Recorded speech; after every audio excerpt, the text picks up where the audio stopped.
ঢাকা মহানগর পুলিশের সহকারী পুলিশ কমিশনার মোহাম্মদ গোলাম রুহানীকে চাকরি থেকে সাময়িক বরখাস্ত করেছে সরকার। গোলাম রুহানী কেন্দ্রীয় ছাত্রলীগের সাবেক সাধারণ সম্পাদক গোলাম রাব্বানীর ছোট ভাই। রোববার স্বরাষ্ট্র মন্ত্রণালয়ের জননিরাপত্তা বিভাগের পুলিশ এক শাখা থেকে দেওয়া প্রজ্ঞাপনে বরখাস্তের আদেশ জারি করা হয়। 12 জুলাই প্রজ্ঞাপনে সই করেন উপসচিব নাসিমুল গনি। মোহাম্মদ গোলাম রুহানী কর্তৃপক্ষের অনুমোদন না নিয়ে 11 আগস্ট 2024 তারিখ থেকে কর্মস্থলে অনুপস্থিত রয়েছেন।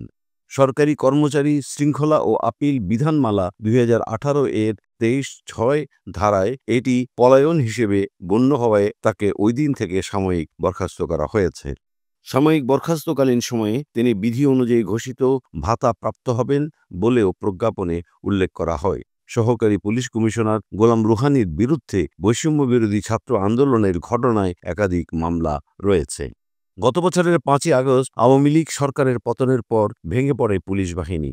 অনেক পুলিশ সদস্য কর্মস্থলে যোগদান করার পরও ছুটি না নিয়ে উধাও হয়ে যান। দীর্ঘদিন কর্মস্থলে যোগ না দেওয়া এমন 4 পুলিশ কর্মকর্তাকে সাময়িক বরখাস্ত করে সরকার।